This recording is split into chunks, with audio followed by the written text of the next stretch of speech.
आज का हमारा टॉपिक है लिबरलिज्म, उदारवाद। आज हम उदारवाद के टॉपिक पर विस्तार से एक ब्रीफ अंडरस्टैंडिंग करते हैं, समझते हैं कि उदारवाद होता क्या है।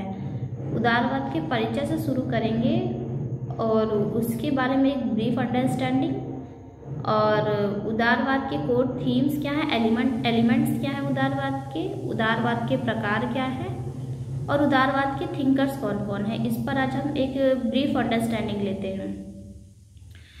तो उदारवाद 17वीं शताब्दी में यूरोप में उत्पन्न होता है। उदारवाद को बाजारवाद के नाम से भी जाना जाता है। उदारवाद मुख्यतः व्यक्तिगत अधिकारों की बहुत वकालत करता है, सामाजिक बजाय सामाजिक अधिकारों को, मतलब व्यक्ति को एक पूरी तरह से छूट देने की बात की जाती है उदारवाद में। लिबरल, आपने बहुत जगह सुना होगा कि ये बहुत लिबरल है, मतलब एक व्यक्ति के अधिकारों को, मतलब बहुत स्टेट का रोल बहुत कम होना चाहिए एक व्यक्ति के जीवन में। लॉक ने तो कहा है कि राज्य एक आवश्यक बुराई है, मतलब राज्य को एक व्यक्ति के लाइफ में बहुत ही कम हस्तक्षेप करना चाहिए, और लॉक को उदारवाद के जनक के रूप में भी जाना जाता है। उदारवाद के जनक के तौर पर लॉक को जाना जाता है। बेंथम ने कहा है अधिक से अधिक सुखों को अर्जित करने की बात की है। और उदारवादी थिंकर में मिल आएंगे, हेयक आएंगे। मिल ने कहा है कि मिल ने कल्याणकारी स्टेट की बात की है, मतलब कि राज्य को एक मतलब कल्याणकारी नीतियाँ भी बनानी चाहिए। गरीबों को, जो गरीब हैं और जो पिछड़े हैं, उनके लिए राज्य कुछ ठोस कार्यवाही करे, कल्याणकारी कुछ नीतियाँ बनाए उनके हित में। पर लॉक भी एक उदारवादी थिंकर हैं। और हेयक ने कल्याणकारी राज्य के औचित्य पर प्रश्न चिन्ह उठाते हुए कहा है कि जो कल्याणकारी नीतियां हैं वो विधि के शासन के विरुद्ध है, मतलब अनुकूल नहीं है। इन्होंने भी कल्याणकारी राज्य को कहा है कि ऐसा नहीं होना चाहिए, कल्याणकारी राज्य नहीं होना चाहिए, और लोगों को उनकी कुशलता के आधार पर छोड़ देना चाहिए। जो जितना मेहनत करेगा उसके आधार पे वो आगे बढ़ेगा, जो मेहनत नहीं करेगा वो पीछे रह जाएगा।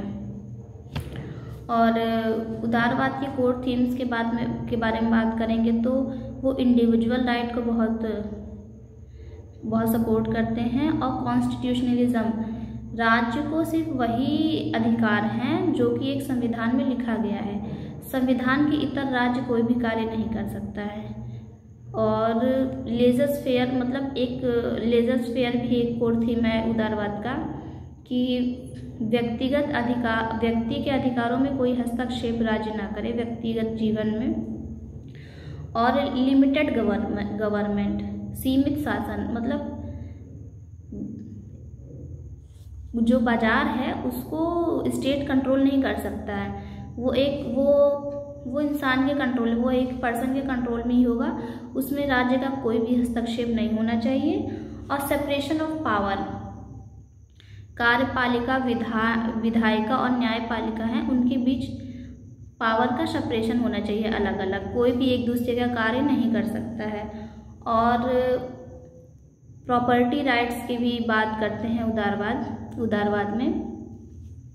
उदारवाद की समय सीमा, उदारवाद के प्रकार के बारे में बात करेंगे तो सबसे पहले आता है शास्त्रीय उदारवाद। शास्त्रीय उदारवाद में एकदम मतलब नकारात्मक उदारवाद भी इसको कह सकते हैं। इसमें कल्याणकारी राज्य को गलत ठहराया गया कि कल्याणकारी राज्य नहीं होना चाहिए, एकदम मार्केट बाजारवाद। शास्त्रीय उदारवाद एक तरह का बाजारवाद ही है, और कल्याणकारी राज्य के आधार पर, मतलब कल्याणकारी राज्य नहीं होना चाहिए, व्यक्ति को उनके ऊपर छोड़ देना चाहिए। और फिर उसके बाद आता है शास्त्रीय उदारवाद के बाद आधुनिक उदारवाद। आधुनिक उदारवाद में कहा गया है कि कल्याणकारी राज्य का सपोर्ट किया गया है, कि राज्य को ऐसी नीतियाँ बनानी चाहिए जिनसे पिछड़े हुए जो लोग हैं उनको मेन स्ट्रीम में लाने का प्रयास किया जाए। उसके बाद लिबर्टेनिज्म, मतलब लिबर्टेनिज्म इसको कहते हैं। तो उसमें ये कहा गया, उसमें भी शास्त्रीय उदारवाद की तरह है नकारात्मक उदारवाद कि राज्य को कोई भी कल्याणकारी कार्य नहीं करने चाहिए, व्यक्तियों को उनके ऊपर उनके ही मतलब अपने ही भरोसे छोड़ देना चाहिए, राज्य को एक मिनिमल कार्य करना चाहिए, सिर्फ सिक्योरिटी देना चाहिए।